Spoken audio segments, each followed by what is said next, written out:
Hollywood, California, October 1974.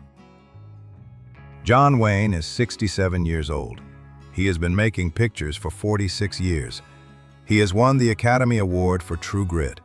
He has survived lung cancer, one lung removed in 1964, a fact he announced to the press himself because he believed that men should not hide their illnesses and because he believed that others might benefit from knowing it could be survived.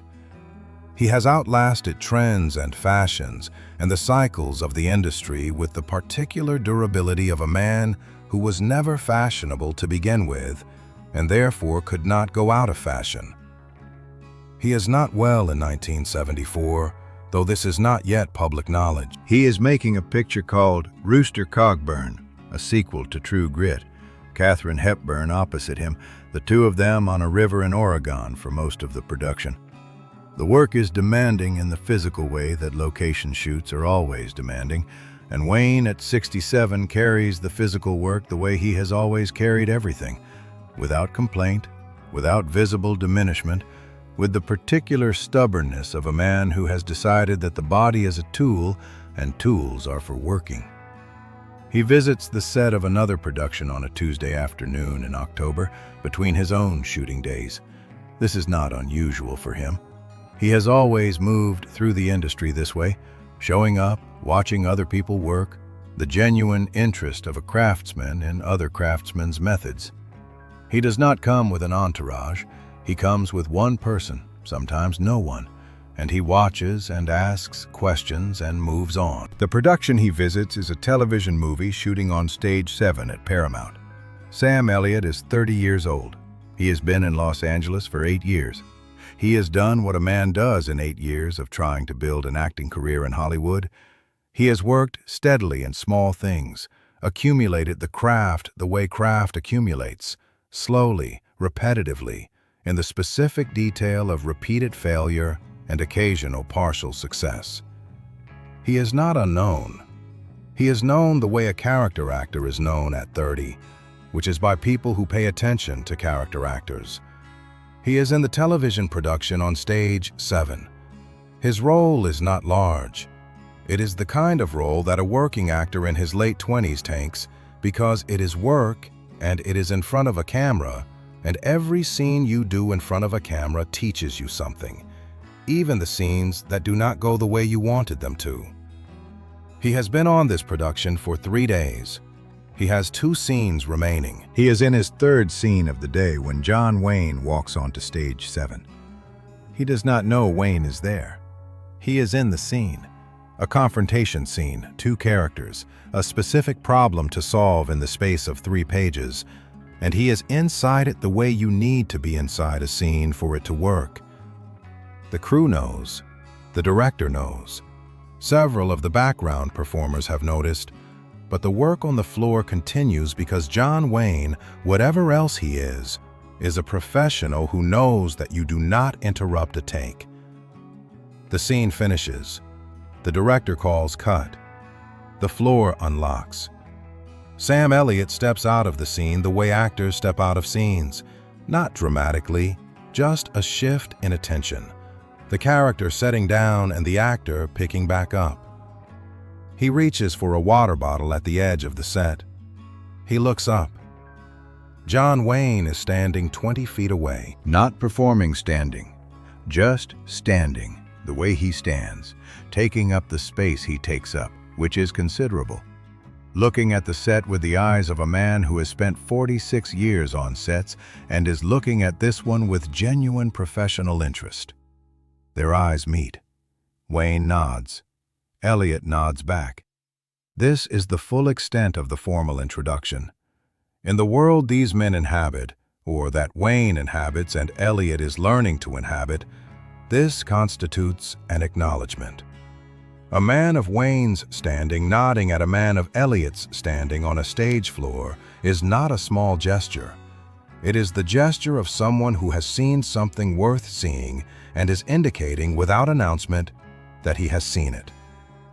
Elliott does not approach. This is correct. You do not approach John Wayne on a set he is visiting and introduce yourself. If he wants to speak to you, he will come to you. This is not hierarchy for its own sake. It is the recognition that a man's attention is his to give, and you do not reach for it. You make yourself available to it. You go back to your water bottle, and you let the man decide. Wayne does not move immediately. He watches the crew reset the shot the way he has watched crews reset shots for 4 decades, with the specific patience of someone who knows exactly how long it takes and has made peace with how long it takes. He watches the director and the cinematographer at the monitor, the brief technical conversation that happens at the end of every take. He watches the set the way a man watches something he understands deeply and is currently seeing from a different angle. He takes his time. He is not in a hurry. He has never been in a hurry about anything that mattered. Then he walks toward Sam Elliott. He is tall. Everyone knows this from the films, has known it for decades, but knowing it from a screen and standing 10 feet from the man are different in a way that is difficult to account for. He is wearing a canvas jacket not unlike the one Elliott keeps on a hook in his own dressing room. He has his hat on. He moves with the particular gait of a man who has been carrying his own weight for 67 years and has arrived at a specific understanding with it, not resigned to it, not fighting it, simply in agreement with it. He stops beside Elliott, not in front of him, beside him.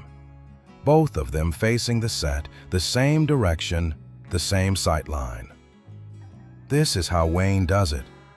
He comes alongside rather than confronting, the way a man comes alongside another man when he has something to say and wants to say it without making it a performance. He does not make it a moment. He does not draw the encounter out or let it build. He looks at the set for a few seconds, the same set Elliott just came out of, and then he looks at Elliott, the full, direct attention of a man who does not look at anything partially. He says 3 words. They are not dramatic words. They are not words that would read as significant if you wrote them down out of context. They are 3 words that a man says when he has seen something and is telling another man simply and directly what he has seen, because he is a man who says what he means and does not reach for more than the thing requires. Sam Elliott receives them. He says, "Thank you." Wayne nods once. He looks back at the set for a moment, the brief final look of a man who has completed what he came to do. Then he turns and walks back toward the stage door. The door opens. He is gone. The whole encounter has taken less than 4 minutes. The floor around it has gone very quiet without anyone deciding to be quiet. Sam Elliott has never said publicly what the 3 words were. This is not coyness.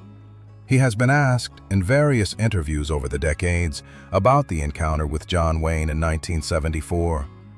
He confirms that it happened. He describes it briefly, the set visit, the nod, the brief exchange. He says that Wayne said something to him that he has thought about ever since. He does not say what it was. He has been asked, why not? He has given different answers at different times, none of them fully satisfying to the interviewer, which is probably intentional. One answer he has given is that it would not mean the same thing out of context. Another is that the words belong to the moment they were said in, and he is not sure they travel. What he has said consistently is that the words were not a compliment in the conventional sense. They were not praise in the way that praise functions as encouragement. They were an observation, a thing seen and reported. The way a man who has been watching the craft for 46 years tells a man who has been at it for 8 what he has noticed. What he has also said, though not in direct response to questions about Wayne, is that the clearest thing anyone ever told him about his work came early, before the work had found its shape, before the roles that defined him, when he was still in the building phase and could not yet see the structure he was building. He says the timing mattered. A thing said early, when there is still time to let it work on you, is different from the same thing said later, when the shape is already set. John Wayne said it early. There is a version of John Wayne that the industry constructed and a version that the man underneath the construction actually was. And these two versions are not entirely the same. The constructed version is the monument, the two-fisted patriot, the icon of a particular American self-image that has been argued over for decades. This version is real. Wayne inhabited it consciously and without apology. But it is also a garment, and garments can obscure what they cover. The version underneath was a man who took the work seriously, to a degree that sometimes surprised people who expected the monument to be more interested in the monument than in the work. He read. He studied other actors, not to copy them, but to understand what they were doing and why it worked. He was, by the accounts of people who worked with him closely, genuinely curious about the craft in a way that the public image of John Wayne does not obviously suggest. He visited sets he had no professional reason to visit. He watched other people work. He said what he saw. In October of 1974, he walked on to stage 7 at Paramount and watched a 30-year-old man in a scene he did not need to be watching. And he walked across the floor and said 3 words, and then he left. He did not do this because it was good for his image. He did not do this for any reason that had anything to do with John Wayne, the monument. He did it because he had seen something worth saying something about, and he was a man who said what he saw. Sam Elliott was 30 years old in 1974, and still 8 years away from the work that would begin to define him. He carried those 3 words through the small television parts and the almost breaks and the years of doing the work without knowing where the work was going. He carried them the same way he carried his father's sentence from the Sacramento garage in 1966, not as a talisman, not as a shield, but as a thing that had been said by someone who knew what they were talking about, and that he therefore had an obligation to take seriously. John Wayne died in June of 1979. He was 72 years old. He had spent the last years of his life working through a body that was increasingly unwilling, finishing what he had started, not stopping until there was nothing left to stop with. His last film was The Shootist, in which he played an aging gunfighter dying of cancer who chooses to die on his own terms. He was diagnosed with the cancer that would kill him during the production. He finished the film. Sam Elliott watched The Shootist in a theater in Los Angeles and did not say anything about it for a long time. He has talked about Wayne in interviews since, respectfully, specifically the way an actor talks about another actor when the respect is professional and earned and not performed. He has said that Wayne was a bigger actor than people understood, by which he means that the craft was larger than the image suggested. He has said this more than once. He has not said the 3 words. There are things that a man keeps, not secrets. There is nothing secret about them. They are simply things that belong to the moment they came from and that lose something when they are moved. A sentence from a father in a garage.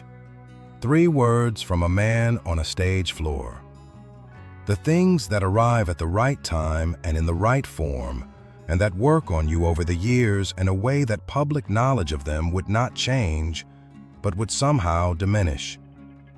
Sam Elliott keeps them. He has kept them for 50 years. He will, in all probability, keep them until there is nothing left to keep, which is, when you think about it, exactly what John Wayne would have done. If this story reached you, drop your state in the comments. Subscribe if you haven't. More Long Rider stories are coming, because they still make men like him. You just have to know where to look.